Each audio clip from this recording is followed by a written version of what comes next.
Do you really think a company would hire the child of a poor single mother like you? My goal was to work at the same bank where my father worked. But during my final interview, the notorious demon instructor said this to me. It was clear he looked down on me for coming from a single mother household and had no intention of hiring me. I struggled to keep my composure as the interview worsened. Reaching my limit, I took out my phone and called my father. You see, my father is actually the president of the bank. My name is Emma Miller. I'm a 23-year-old college senior searching for a job. My parents divorced last year, making my mom a single mother. They both wanted to live their own lives, so I naturally stayed with my mom. Despite the divorce, my future plans were heavily influenced by my father, the CEO of the largest bank in the country. I admired him and aspired to work at his bank. Tomorrow, I have my final interview. I'm not the best student, and when I shared my goal of working at the bank, my teachers and peers not only tried to dissuade me but also ridiculed me. I thought the ordeal would end after the interview, but looking back, it was truly awful. One day during my college years, a friend named Julia asked, "Hey Emma, have you decided where you're going after graduation?" For me, there's only one choice. The bank, I replied confidently. But our conversation drew murmurs from those around us. Just as I wondered if I had said something strange, Julia spoke up again. "Emma, it's hard to say, but you should know your place." To my shock, someone I considered a friend was insulting me. As I tried to argue back, another classmate chimed in. "It's impossible for you. That bank is the largest in the country and the hardest to get into from this university. Only one person from here has been hired in the past 10 years. I knew that, of course. I hadn't told anyone that my father was the bank's CEO. If I did, people would assume I got in through nepotism, which would tarnish my father's reputation and make me feel inadequate. I hated being misunderstood and judged unfairly. "Emma, I'm saying this for your own good," Julia continued, but I cut her off. "I don't need your advice." Everyone's eyes were on me, their cold stares piercing my heart. Why do I have to hear this? I thought, as our teacher, noticing the commotion, approached. "What's going on here?" she asked. "Miller says she wants to work at North Trust Bank," the boy answered. The teacher's face tensed up. "Are you taking society for granted?" Even the teacher, who was supposed to support students, denied my dream. There was no one to stand up for me. "Well, if I want to go there, what's wrong with that?" I retorted, determined to defend my ambition. I objected, but the teacher continued, piling on more criticism. "You're naive," she said. "My father is an interviewer for North Trust Bank. They call him a demon interviewer," she added with a smug look. The teacher's surname was Anderson, a 29-year-old woman. If I encountered an interviewer with the same surname at North Trust Bank, it would likely be her father, a demon interviewer indeed. "Yes, that's right," she continued. "My father doesn't like new talent. He says it's good enough if he interviews 100 people and hires 2. "Is that at the Sun Plaza branch?" I asked, curious about the connection. "Yes," she replied, "and you're from a single mother household, right?" I wondered why she would ask that, but answered honestly, "Yes." Then the teacher showed a sinister smile. At that time, I had no way of knowing the reason for her smile. The argument ended with the bell signaling the start of class. From that moment on, the way people looked at me grew colder.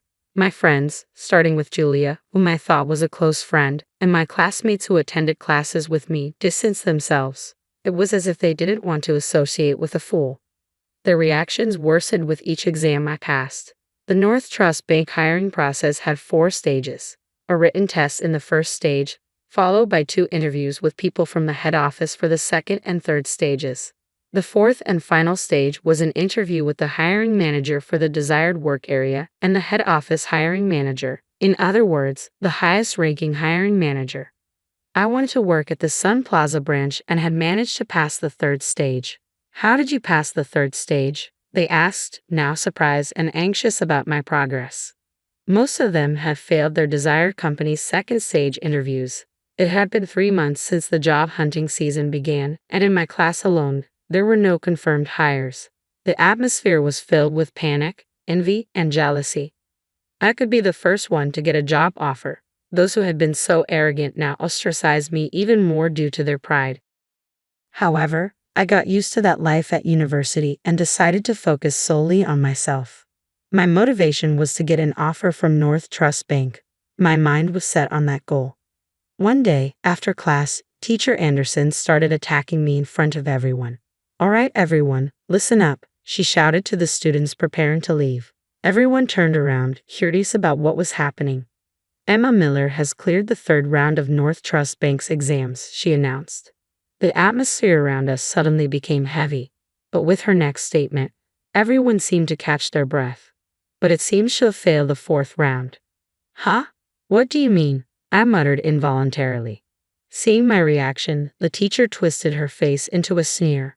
"The interviewer for the fourth round has been decided. It's my father, the demon instructor Anderson." The surroundings erupted in surprise and cheers. "Serves you right. Know your place. Good." The classroom filled with voices condemning me in unison. I couldn't believe it. Everyone I thought were my friends had turned their backs on me during this job hunting process, even though I had done nothing wrong. Despite that, those around me harassed me and hurled abusive language at me. At first, I thought it might be a way for them to relieve the stress of job hunting. But it was different. I realized the situation around me was rooted in jealousy. They were envious of me for challenging something they wouldn't dare to. There's no way I could lose to someone like her who isn't even good at studying. There's no way someone like her could get into North Trust Bank. If she can make it, then so can I. If Miller is going, I should have tried as well. But that place is difficult. It's the most challenging. It's impossible. So why is Miller trying without hesitation? It's wrong. She's trying for a place that even I can't get into. I can't forgive that. It's strange. The reality became apparent as job hunting progressed. Among those who passed, those who failed, and various others, no one here had much hope. I was being attacked because of jealousy. The final straw was the teacher's words and actions, especially since her father was in charge of hiring at North Trust Bank. If the teacher led the attack on me, the students overflowing with jealousy would just follow her lead. On that day, I finally couldn't take it anymore and stormed out of the room. When I returned home, my mother gently encouraged me. Wrapped in her warmth, I cried. I took a break from university for a while, and before I knew it, the day of the final interview had come.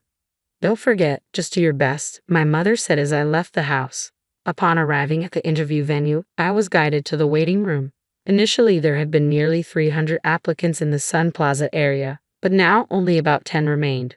Only 3 would be selected from this group. Just as I was about to close my eyes to concentrate, my name was called. "Please come in." "Hello, thank you," I greeted as my final interview began. There were 3 people in the room. Anderson, the teacher's father, just as she had said, a man who appeared to be the chief hiring officer, about 10 years younger than my father, and a man in his 30s, presumably in charge of keeping records, sitting at a slight distance with a computer. The interview began with typical questions from Anderson, starting with a self-introduction and my motivation for applying. I answered these questions without difficulty.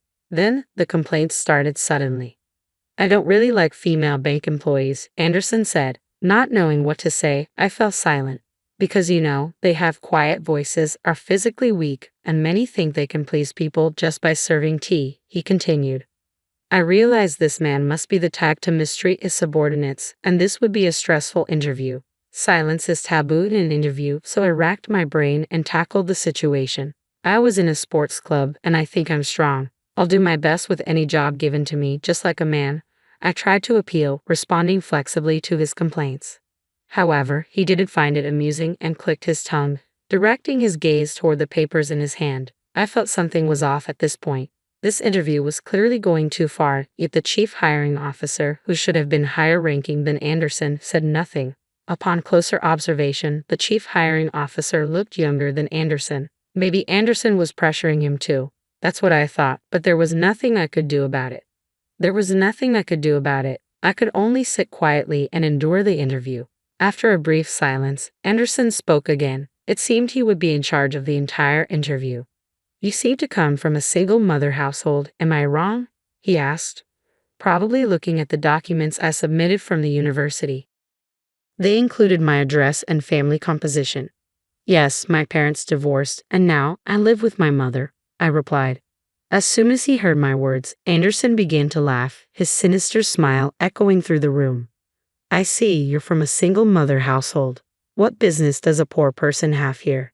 He blatantly changed his attitude. As the teacher's sinister smile crossed my mind, I began to sweat. I struggled to find the correct response and began to feel anxious, but it was Anderson who started talking first.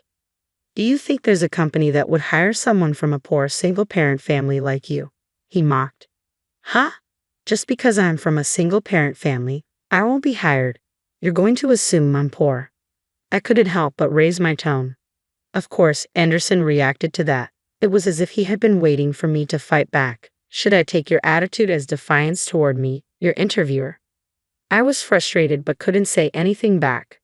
This was the bank my father worked at, the one I had always admired. I didn't want to lose because of this one man, but I didn't know what to say in return. Why don't you say something? Anderson further pressured me. The moment I heard those words, something inside me snapped. My consciousness fell swiftly, and I became incredibly calm to the point where I couldn't believe it myself. Understood, I said. Anderson seemed puzzled by my response. While staring at him, I stood up from the hard metal chair. Hey, what's with you suddenly standing up? He asked. Finally, another person spoke. Have you been sitting the whole time? You've finally gone mad, huh?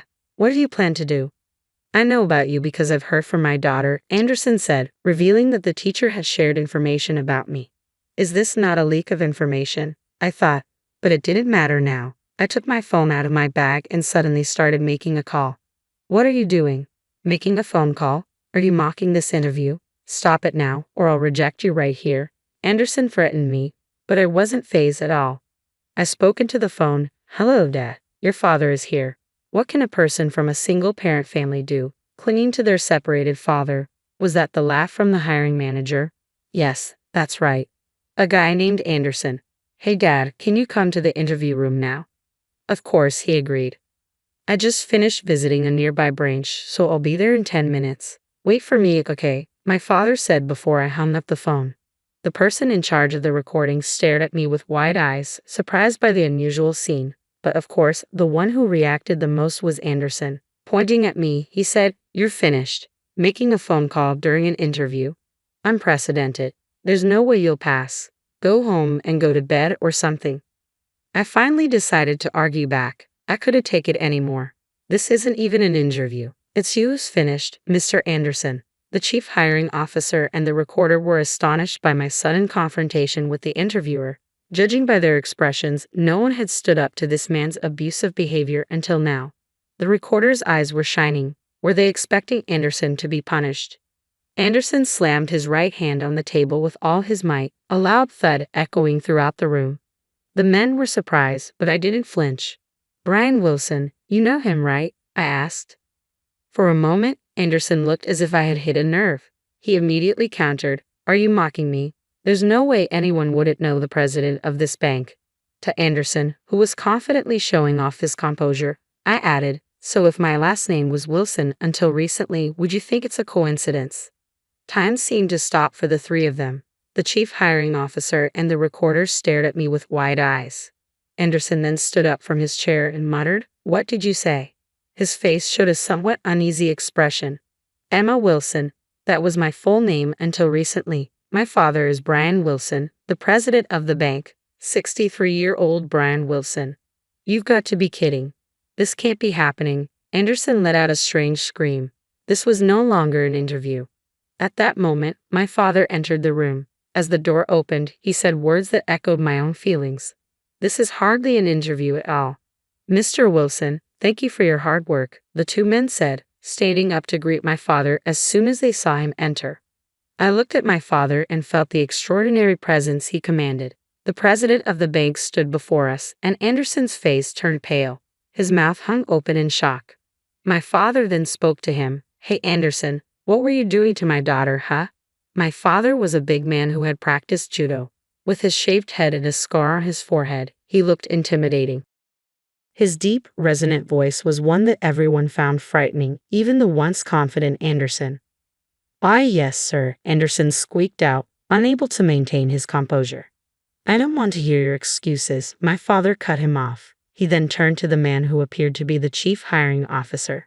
It was the first time I learned his name, Green, from the nameplate that had been bent and hard to read. Green, aren't you the chief hiring officer? Have you let this tyrant run wild until now? My father demanded. I'm very sorry, Green replied, bending at a 90-degree angle and bowing. The young clerk in the room looked terrified, even though he had done nothing wrong. He was drenched in sweat. Hey, clerk, what's your name? My father called out in a gentle voice, which only made it more terrifying. My name is Harris. Mr. Harris, can you send today's interview record to my PC? You're also recording the audio, right? My father asked.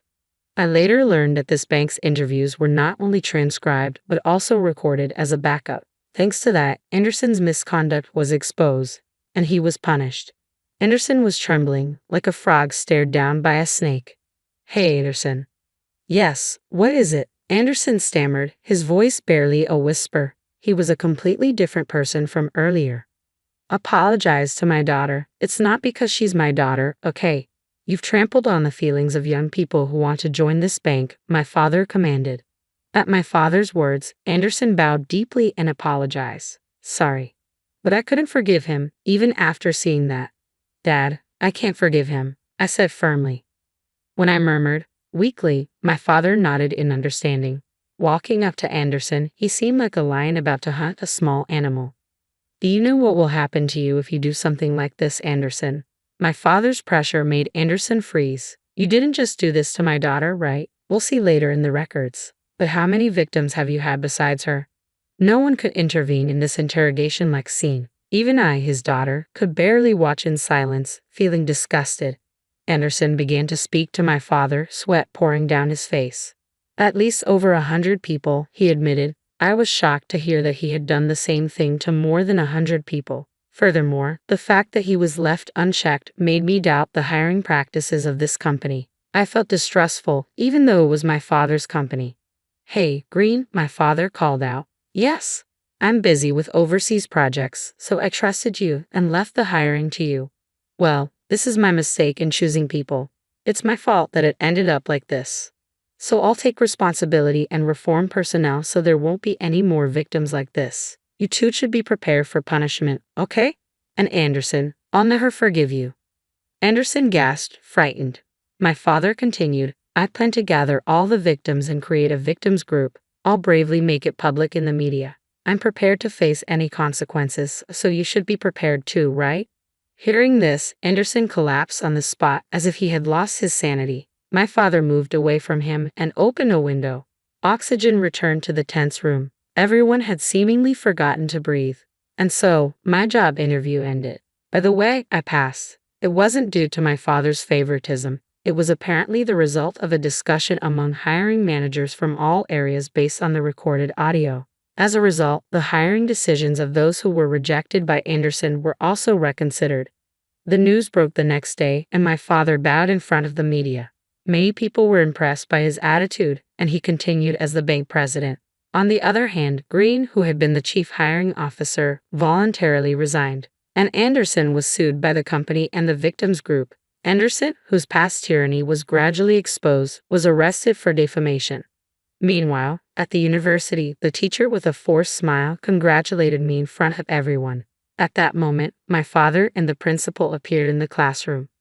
Miss Anderson, this is Brian Wilson, the president of North Trust Bank, the principal introduced. Oh yes, Miss Anderson replied, her expression faltering. I've seen him on TV, so I know who he is. Emma Miller's father. What? What did you say? I added to the surprise of the teacher's words. He's my mother's ex-husband and my father. My words caused a stir in the class. Humans have a tendency to flatter those with power. When they realized I was the daughter of the bank's top executive, everyone in the classroom became agitated. It was as if they had wished they had been friendlier to me. Miss Miller's father is the president of North Trust Bank, the teacher said upon learning the truth, becoming an empty shell. The principal then addressed the teacher. This school is able to operate thanks to the support of Mr. Wilson's bank. But it seems you've been bad-mouthing Mr. Wilson's daughter along with the rest of the class, haven't you? Well, that is never mind the excuses. Tell me only the truth. Is it a fact? Pressed by the dean, the teacher finally hung her head and admitted, yes. Mr. Wilson wants to discontinue support for this school. If those who harassed Miss Miller voluntarily leave the school, he says the support will continue. What will you do? The choice was clear to me as I listened. The teachers seemed to understand as well and ultimately resigned from the school, effective immediately. As they left, they apologized to me, but their voices were so quiet that I couldn't make it out. In the end, more than half of the classmates who had attacked me together withdrew voluntarily from the school. When my father said those who don't come forward before my daughter names the culprits will be considered for legal action, one by one they confessed. Given the power on display, it was a natural outcome. Ultimately, those people escaped legal action, but their enrollment in the university was not recognized. With my father's help, I secured a job offer, and my path after graduation was set. All that's left is to do my best for the remainder of my college life. My life is just beginning. I vowed in my heart to do my best to someday become an exemplary banker like my father.